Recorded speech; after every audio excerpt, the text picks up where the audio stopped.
Good evening and welcome to the WDRB Kentucky Governor's Debate. I'm Lindsay Allen alongside Lawrence Smith. And we're here tonight to help you learn more about the three top Democratic candidates. The winner of the May primary will face the Republican nominee in November. Among those candidates, of course, is the current governor, Matt Bevin. Here are the rules for tonight. So we drew numbers before the debate to determine who will answer first, second, and third. We will switch the order with each question to give all candidates the same opportunity. Each will have 90 seconds to answer. A timer will start at the end of each question, and you'll hear a beep if time runs out. Now, our goal here is not for these candidates to bicker with each other, but to actually dig deeper into the issues. As moderators, we will redirect their response if it goes off topic. So with that said, let's introduce you to the men who want to be Kentucky's next governor. And we begin with Rocky Adkins. He's the minority leader of Kentucky's House of Representatives, who has served the 99th district since he was elected in 1987. He grew up on a farm in rural Kentucky and now lives in Sandy Hook. His running mate is Stephanie Horn, a businesswoman and attorney who served on the Jefferson County Board of Education for 4 years. Andy Beshear has served as Kentucky's Attorney General since 2016 and was a private attorney before he ran for office. He grew up in central Kentucky and is a deacon now at Beargrass Christian Church here in Louisville.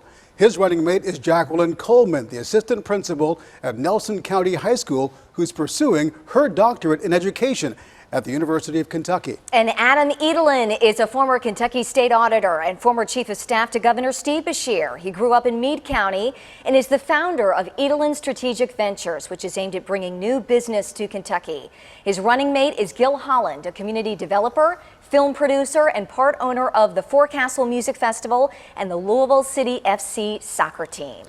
And with the introductions now out of the way, we'll give the candidates a chance to speak directly to you, the voters. Each will make an opening statement. Rocky Adkins drew the first position just before this debate. So, Mr. Adkins, we begin with you.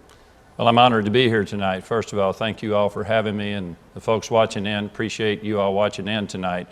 I am Rocky Adkins, and I'm the proud Democratic leader of the Kentucky House of Representatives.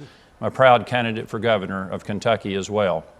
I've had the great privilege of serving in the Kentucky House and serving in many different positions, from being a young member to the Budget Committee and then being a member of leadership and understanding how basically the process works and having that ability to have that experience to provide the leadership needed to really bring about compromise, writing budgets and understanding the relationships within the Kentucky House of Representatives and how we need to bring Democrats and Republicans together.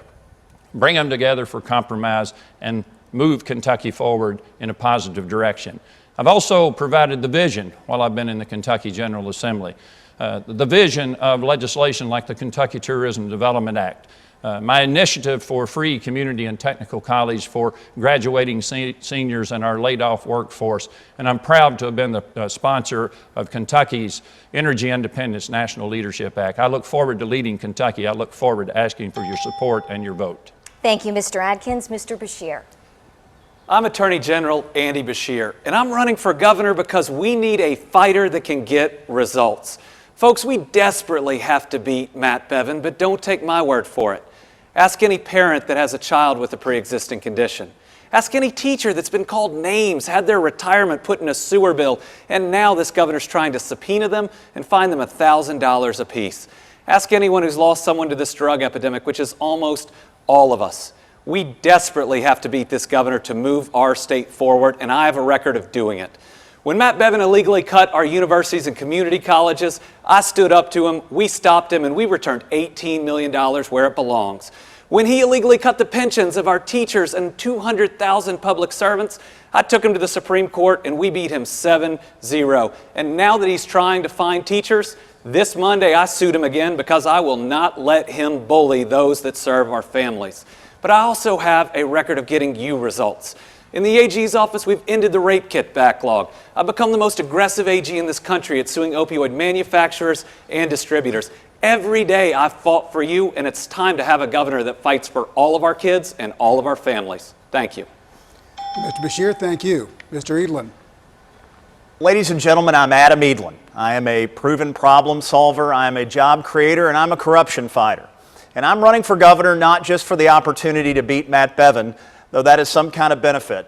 I'm running for governor for the opportunity to build a modern Kentucky, a place where your children and grandchildren have a fighting chance to stay here in Kentucky, as a place of abundant opportunity where they can realize their version of the American dream.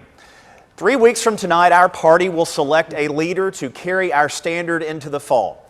Gil Holland and I believe that ought to be a progressive standard, where we have candidates who are unapologetic about standing up for health care and a woman's right to make her own health care decisions. A candidacy that embraces the fight against climate change and the thousands of jobs that can be created in renewable energy. A ticket that understands that we've got to stand up for the equality of all people, as I did when I became the first statewide elected official to endorse marriage equality. Folks, this is about whether or not we are going to produce a campaign to fight the fall that understands we fight for the opportunity to build a modern Kentucky, to build a progressive Kentucky, to build a Kentucky where we can all be precisely what we want to be. All right, Mr. Edelin, thank you. Gentlemen, thank you. We now move on to our first question, which deals with the biggest financial crisis that our state is facing right now, and that has to deal with pension. I think it's fair to say that all of you have been critical of Governor Bevin's approach to solving the pension crisis. The governor plans to call a special session soon, calling lawmakers back to Frankfort to address a pension relief bill. And as you all know, the courts threw out the last pension bill. So far, there's not been another attempt, and we're facing a $43 billion unfunded liability, at least $43 billion. So the first question is simply, what are your solutions to solving this problem? We begin with you, Mr. Atkins. Well, the solutions, first of all, are making sure that we have a compromise and then something worked out in a bill before a special session is called. A lot of this issue has been created by the governor's lowering and the pension boards themselves of the assumed rate of return to pension systems down from a 7.5% to a 5.25%. When he did that, it raised the 49% contribution from local governments, universities, and also quasi-governments like health departments from 49% to 84%. That has created an issue here in Louisville and all across this Commonwealth of Kentucky. I believe that in 2008, 2010, and again in 2013, we worked in a bipartisan way as we came out of 2 crashes of the stock market and as we went out of the greatest recession of our lifetime. 2008, we started making reforms, bipartisan, stakeholders at the table. 2010, it was the shared responsibility of the Kentucky teacher retirement system, where we basically, from the teacher retirement system at their permission, moved money to the public health insurance side and paid theirs back at 7.5%. Then in 13, more major reforms came about. Quickly, how do you solve the problem? You solve the problem basically by staying with the 2013 reforms, making sure we keep a defined benefit for teachers across Kentucky to make sure we keep growing out of this problem we're in. We're on the right track. We need to find the funding moving forward, and I have a place to find that to make sure it happens. All right. Thank you, Mr. Atkins. Mr. Bashir.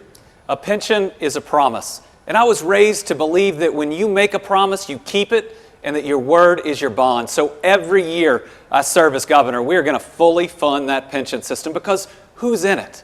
It's our teachers, it's our police officers, and as this graduate of our public school knows, I wouldn't be here, but I also don't think I'd be the person that I am without our teachers. I remember my 7th grade history teacher, Mrs. Jones, and how she brought it to life, and how that got me even more interested in government. But we have got to finally step up and provide the extra revenue sources that are needed. We've got to start with expanded gaming, which we can pass, because for the first time, we're going to dedicate 100% of the revenue to our pension systems. Folks, that is $550 million a year we can put in every single year to help fund it. The second thing we're going to do is legalize medicinal marijuana, which is going to raise another $50 million. And I didn't come to that lightly, but opioids don't work for long-term pain, and it's time we have something that helps people, that doesn't fill the medicine cabinet with really addictive substances. The third thing we're going to do is let's end some unfair tax breaks. If you can buy a private jet, you can afford to pay sales tax, which right now you don't. And last, we're going to stop giving state tax incentives. That's your money to companies that don't create jobs that pay living wages. What I'm going to do is what Matt Bevin won't do. Find new sources, fund it, and keep our promise to every public servant. Mr. Bashir, thank you. Mr. Edelin. So to solve a big problem that is this historically significant, you have to have a team of proven problem solvers who are capable of doing the big important thing here. Certainly, we need to make sure that we have revenue, but folks, you need to have a governor who has a gift and a talent for drilling down into the specific issues that affect these systems. The first is the teachers' retirement system. I know because I conducted the audit of it as auditor. It's a well-run system. The problem in that system is that while school teachers paid their 13% every month, the politicians did not. That is simply an issue of funding, and we need to be open to new sources of revenue that range from casino-style gambling to closing tax loopholes. But we've got to acknowledge what got us into this mess in the first place as it relates to the Kentucky retirement system. For too long, this system was run for the benefit of the good old boys and the governors who put them there. As governor, I will not allow a single person who gave a dime to my campaign to serve on these boards, because they need to be governed by people who have a background in finance, who have a talent and credential level that allows them to not only stand up to Wall Street, but to make sure this system runs solely for the benefit of the pensioners who have been promised the pension that they have earned and the taxpayers who help pay them the freight. It's not enough to just fund it, folks, because if we do that, there's a real chance we could find ourselves back in the mess that we have been in. We've got to reform it, and as governor, I'll do both. Let me jump on that real quick. You talked about reforming the system. Does the system need structural change, yes or no? Mr. Beshear first. Well, the first thing we need is more revenue, because all this governor has tried to do is cut, and we have got to keep the promises we made. What about structural change? Well, I believe once that we have new revenue in, people will come to the table. But Lawrence, you can't, like this governor, call people names and then ask them to come in and talk about the future. Okay, Mr. Atkins, does the system need structural change? Structural changes that were made in 2013 are working. Any modifications made in the future need to be made in a bipartisan way with Democrats and Republicans at the table and stakeholders at the table as well. That's the only way you can have real reform, is to have agreement and buy-in from people across Kentucky. When you have buy-in from those people being affected, you don't have thousands of people marching upon Frankfort. So keep the reforms of 13. Find the funding source as we move forward, and the system as itself is earning, as we stand here, 15.5% year before last, 18.4% growth last year. Okay, Mr. Edlin, you talked about structural change. There do need to be reforms, and we've got to acknowledge what works. The teachers' retirement system has worked well for 75 years, ladies and gentlemen, because it's been politically independent, because it's been smaller and more narrowly focused on the needs of school teachers. And its political independence from governors and other politicians has led it to be very well led. The issue is that the politicians didn't pay when the school teachers did. The issue in the Kentucky retirement system is much different. There was liberal use of placement agents, which are lobbyists who work for Wall Street. There were questionable decisions in terms of investments that went to hedge funds, which are high-risk pools. Certainly we need reform of that system, and it begins with a governor who is willing to look you in the eye and say, I will not appoint a political lackey to the leadership of this important board. Gentlemen, we need to move on. Thank you very much. Our debate is just getting started. Coming up, where do the candidates stand on the issues of education, teacher sick-outs, abortion? We hear their responses when we come back after a short commercial break. You're watching WDRB News.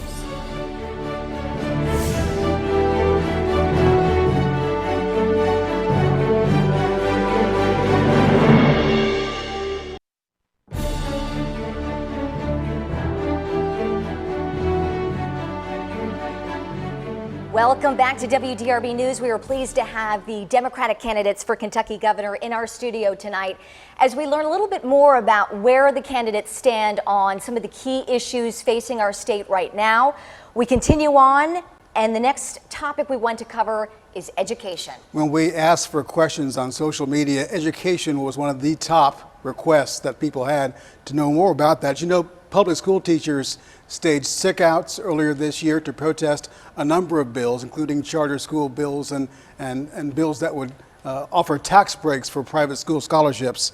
We're going to ask questions about that in this segment. So do you support teacher sick-outs, even if it comes at the cost of student learning time in the classroom? And more broadly, what can be done to improve education outcomes here in Kentucky? And Mr. Beshear, we begin with you for this question. Thank you. I'm a graduate of Kentucky's public schools, and I support public education as one of the primary parts, not just of our platform, but what I want to do as governor.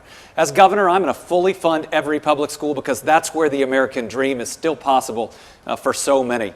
I believe in education enough that I chose an active teacher, Jacqueline Coleman, as my running mate. She's a teacher, a basketball coach, and an assistant principal, and she'll be the first active educator since Martha Lane Collins to serve in that role. But everybody's going to talk about how they like public education, but I've actually fought for it. When Matt Bevin tried to illegally cut the retirements of our teachers, I stood up to him, and we beat him 7-0 in the Supreme Court. 2 weeks ago, when he claimed he could control the Board of Education and the Teacher Disciplinary Board, Matt Bevin in charge of teacher discipline, I took him to the Supreme Court, I made our argument, and we're waiting for the decision. And this Monday, I filed suit against him again, because I am not going to let him bully our educators. I'm not going to let him subpoena our teachers. I'm not going to let him try to fine them $1,000 each. Folks, that is wrong. So, Mr. Bashir, on sick-outs, do you support this tactic that teachers are taking? Well, this tactic that they're taking is not only a First Amendment right, but I'm suing over Matt Bevin's attempt to step in the shoes of the employer. Lindsay, the boards of education, the school districts themselves, they are not fighting this. So yes or no? Yes, I support our teachers, especially when it's against a private school tax credit. Mr. Edelin, 6 sick-outs happened in Jefferson County, shutting down schools. Do you support teacher sick-outs? I certainly support the teachers' right to express their constitutional right to have an opinion, and particularly when they've been pushed around by the broken politics in Frankfort. They frankly were left with no other course of action, and thank goodness that they had the courage to take that course of action. You know, I've been endorsed by the Jefferson County Teachers Association because I understand that just holding on to what we have is not an education agenda, that we have got to be bold and we've got to be future focused.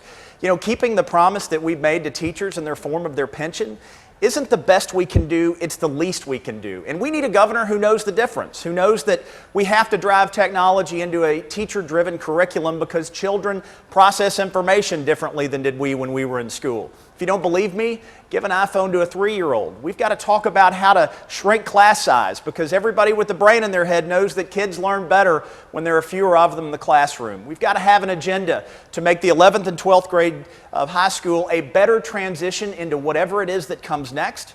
And whatever that educational experience is that comes next ought to be affordable to those in the middle and the working classes. I've been endorsed by the teachers of Jefferson County because I have a real record of reform, I have a real commitment to getting it right, and I have a real vision of what a bold agenda looks like in education so our system runs for the benefit of teachers, students, and the taxpayers who pay for them. Mr. Edelin, thank you. Mr. Adkins, when teachers shut down school in February and March to protest in Frankfort, right or wrong? Well, I was there.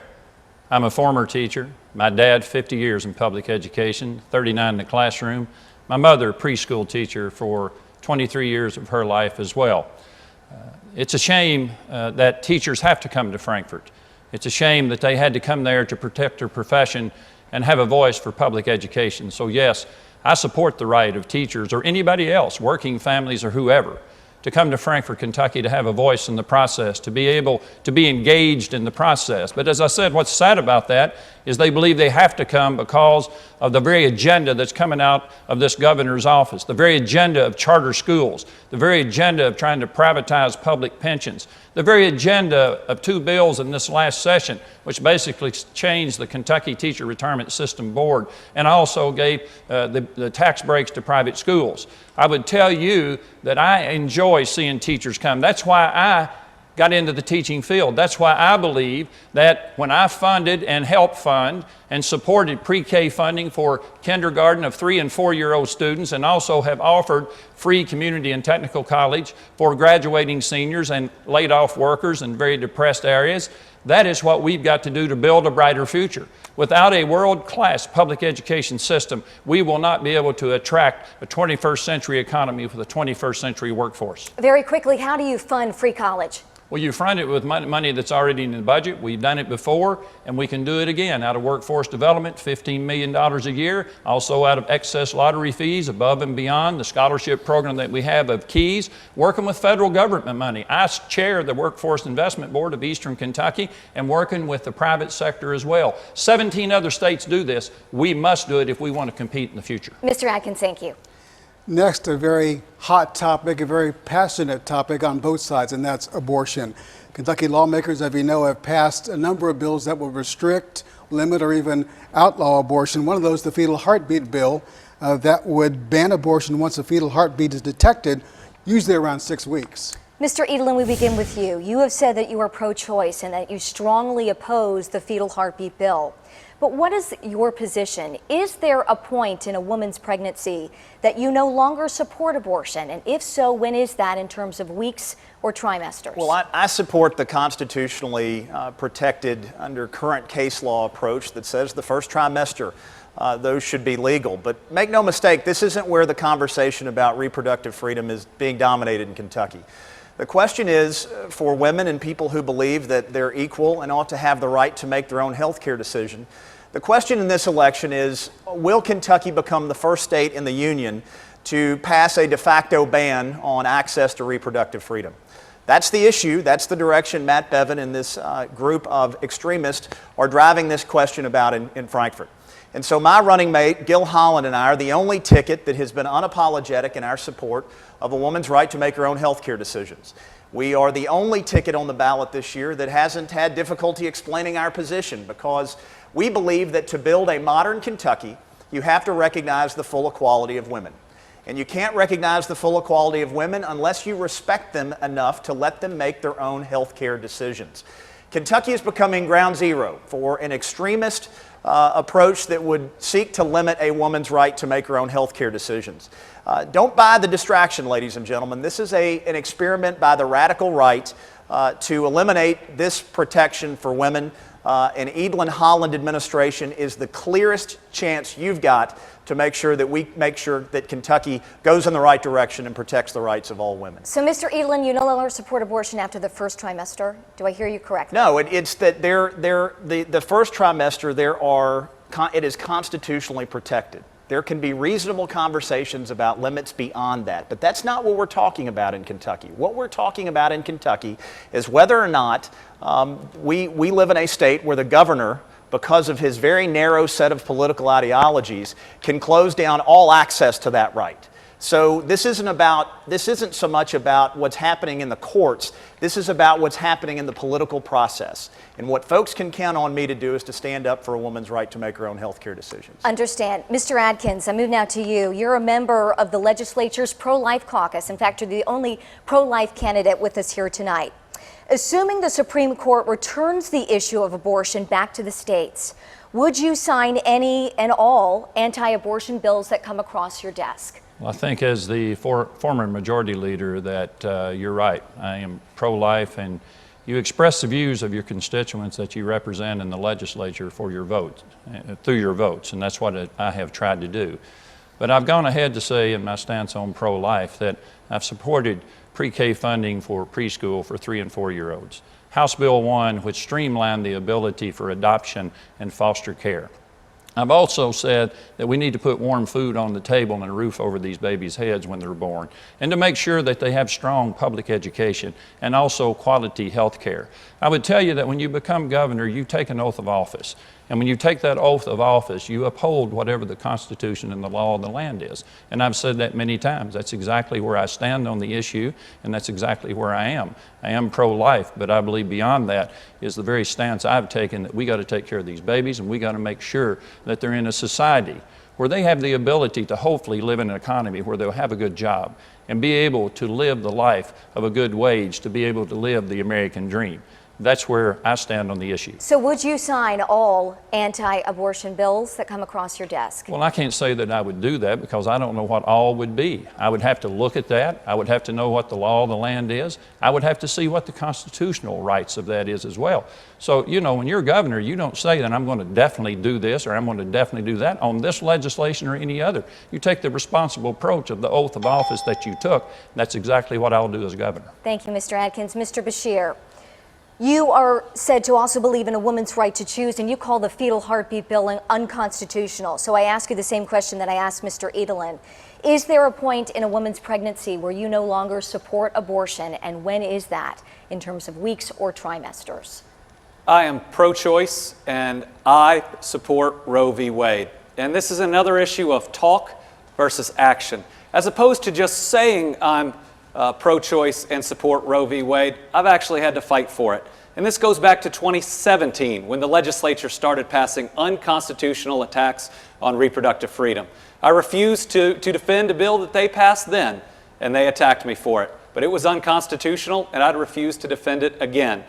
This session, like Lawrence was talking about, they passed other unconstitutional bills, and I sent them a letter saying not only is it unconstitutional, but we will lose in court and owe tens, if not hundreds of thousands of dollars. There is talk, and then there is action. But I tell you, the only person that's really excited we're having this conversation is Matt Bevin. This is all he's going to talk about in the general election because he has a failed record when it comes to creating jobs that create good wages. He's trying to strip away health care from over 90,000 Kentuckians. He has failed to get ahead of this drug epidemic. So folks, he's going to try to talk about this as much as he can because he knows he can't get reelected on his own record. Now the law does allow for certain restrictions, especially late term. Those are allowed under the Constitution. Those are allowed and discussed in Roe v. Wade. And I think there are certain late-term restrictions that all Kentuckians support and can accept. Thank you, gentlemen. You're watching a debate between the Democratic candidates for governor. Coming up, we'll talk about Medicaid and how they would approach this problem of health care and Medicaid in Kentucky. Stay with us.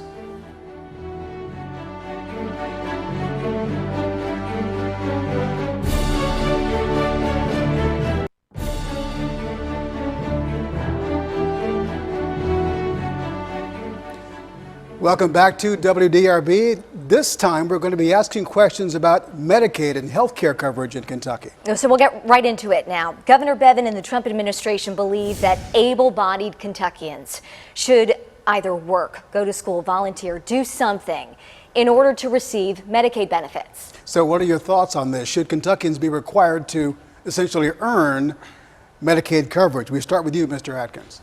Well, Lawrence, I was there when we expanded Medicaid, and I watched it drive down those uninsured from 19% to 7 to 6%. It expanded Medicaid across Kentucky and allowed basically rural hospitals across Kentucky and providers to be able to once again serve people not only in those urban areas, but in rural areas as well. I would say to you that what the governor has proposed with his waiver is the wrong approach. It's the wrong approach. The Legislative Research Commission showed us that it would cost more to implement that program and that oversight than it would to keep expanded Medicaid where it is. I stand here tonight as a 24-year cancer survivor. I stand here as someone who's had needles in my arms, who's had chemo, and who's had radiation. And to watch how this has impacted Kentuckians all across Kentucky.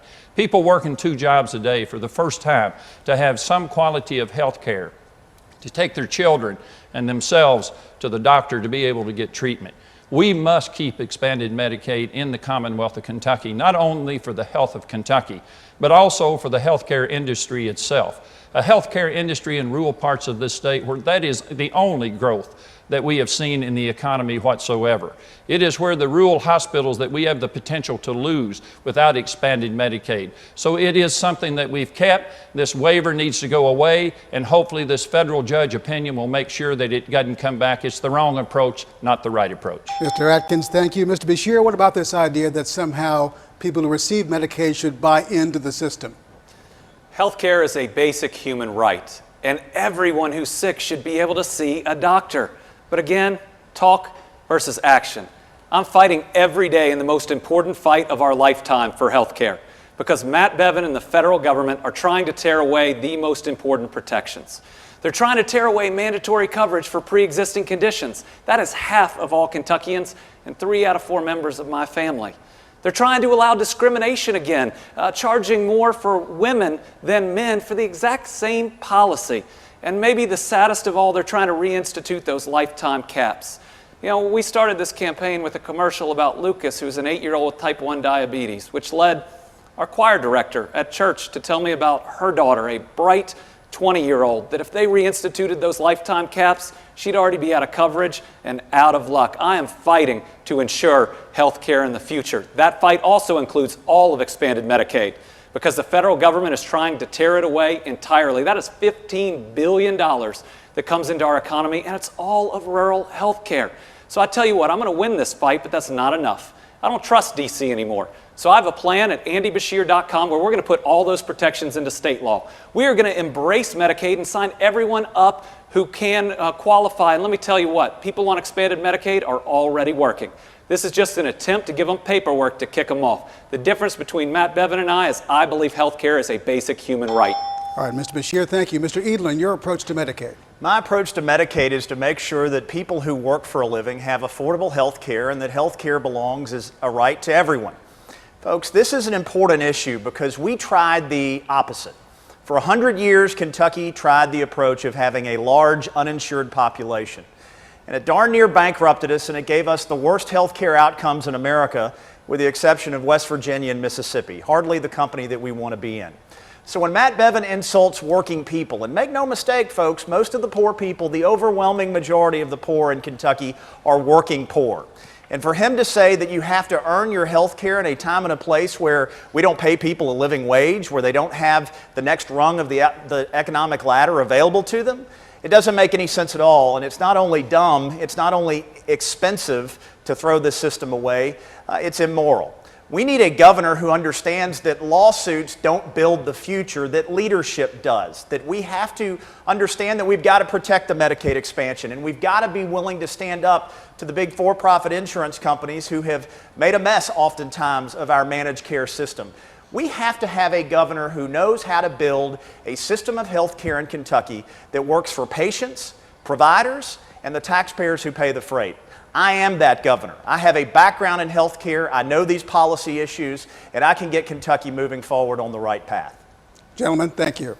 We want to turn now back to some of the financial issues that the state is facing, because many believe that the state's pension and education problems cannot be solved without first increasing revenue. We're going to get to that in just a moment when our debate with the candidates for Kentucky governor return.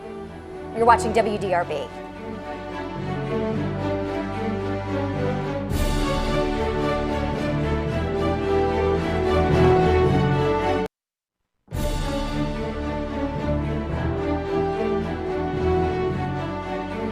Welcome back to the Democratic Kentucky governor's debate right here on WDRB. You know, a lot can be said for reaching across the aisle. It's a great talking point, but in reality, how does that work? Well, if any of you become governor, you'll have to work with a Republican-controlled legislature. So, Mr. Edelin, we begin with you. How will you realistically work with a Republican majority in Frankfort and get your agenda accomplished? And higher than that, how do you work with President Trump and how do you work with Senate Majority Leader Mitch McConnell, who are both proven winners in Kentucky? How do you work with Republicans? So it's a great question, and it's one that I hope is asked of Republican Governor Matt Bevin, because it's clear he's not doing a very good job working with his own majorities. Folks, I have always been well served by this approach. You don't have to agree with someone on everything to work together on something. It's how I worked in a bipartisan manner with Jamie Comer to hold Commissioner of Agriculture Richie Farmer to account for his misdeeds in office. It's how I worked with Republican majorities while I was state auditor to get a sweeping system of reform passed in terms of special taxing district and the $3 billion a year of money that had not been previously tracked. It's the work I did uncovering the rape kit crisis that was done in a bipartisan manner. I have a proven record of getting big, important things done by working with people and bringing them together. And perhaps the best example of this isn't even from my political career. It would be that I brought together a coal company in eastern Kentucky with a renewable energy engineering firm, folks who didn't have a whole lot in common. And this year, we'll build a $130 million solar project producing 100 megawatts of solar energy and putting back to work a couple hundred out-of-work coal miners. I have a proven track record, both in government and in business, of bringing diverse parties together to accomplish big, important things, and so does my running mate, Gil Holland, whose work you can see here in this town. We bring people together, we get big things done. Mr. Edelin, thank you. Mr. Adkins, can you bring Frankfort together? Can you work with Republicans? Well, I'm the only one on this panel up here tonight that actually works within that very General Assembly that you're talking about. Over my years in the General Assembly as a member, Budget Committee, as the Majority Leader, and now as the Minority Leader, I have spent a lot of my adult life working within those two chambers, developing the relationships that you have to bring people together in compromise. I did it as Majority Leader, I do it as Minority Leader.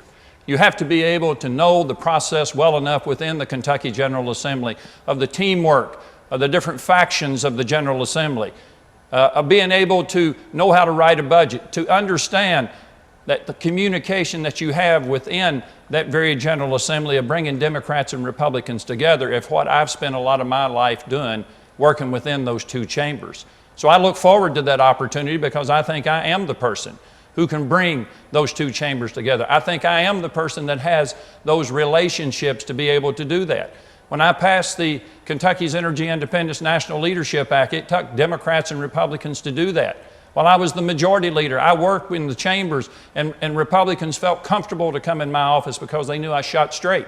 But when I need to go toe-to-toe, like I have for the last 3.5 years with Matt Bevin, I've stood toe-to-toe on his bad policies that I believe have had a negative impact on the people of Kentucky, whether it's been public education, working families, or quality health care. I know how to make the General Assembly work. I've done it much in my life.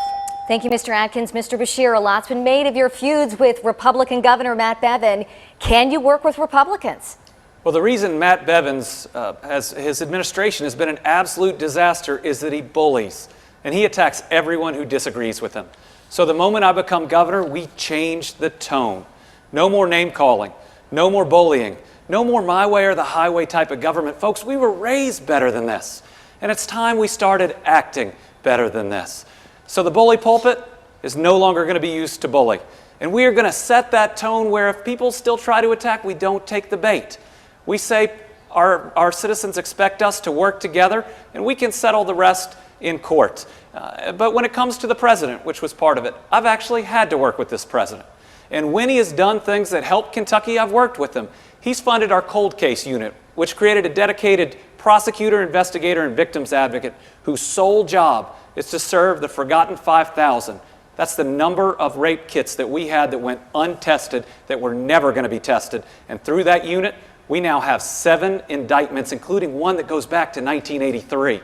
That victim was 88 years old when we got that indictment, which shows you justice can come for all of us. But when I've disagreed with this president, and when his actions would harm Kentucky, I fought him. Right now, his Department of Justice is trying to strip away health care, strip away mandatory coverage for pre-existing conditions. So I am in 3 national lawsuits. We've already won one, and we're going to win the others because I will always stand up for the people of Kentucky. You're who I serve. Gentlemen, thank you for your response to these questions. We're going to give you time now to make your closing argument directly to the voters of why they should elect you. We'll start with you, Mr. Adkins. Well, Lawrence, thank you for having me tonight. I'm honored to be here, and I hope over the last weeks, months, and times that I have been in public service that many of you have got to know me better. You have watched my commercials. Do you know me? And I hope you understand who I am a little bit better. But you know, I'm in this race to provide the leadership that's needed. At a time when we need strong leadership, I believe that I bring that experience, that proven leadership that's been tested and tried time after time. I believe I am the one that can bring people together in a very bipartisan way because I understand the legislative process in Frankfort, Kentucky, and I understand how local governments work as well. I am that person that's gone toe-to-toe with Matt Bevin when he's been wrong, and he knows that I've been toe-to-toe with him on the very critical issues of Kentucky. But I've also provided that vision that is needed to build a better Kentucky, to create the kind of jobs our people need and deserve, whether it's in rural parts of the state or urban parts of the state. The opportunity to provide that kind of vision as the issues that we've talked about here tonight.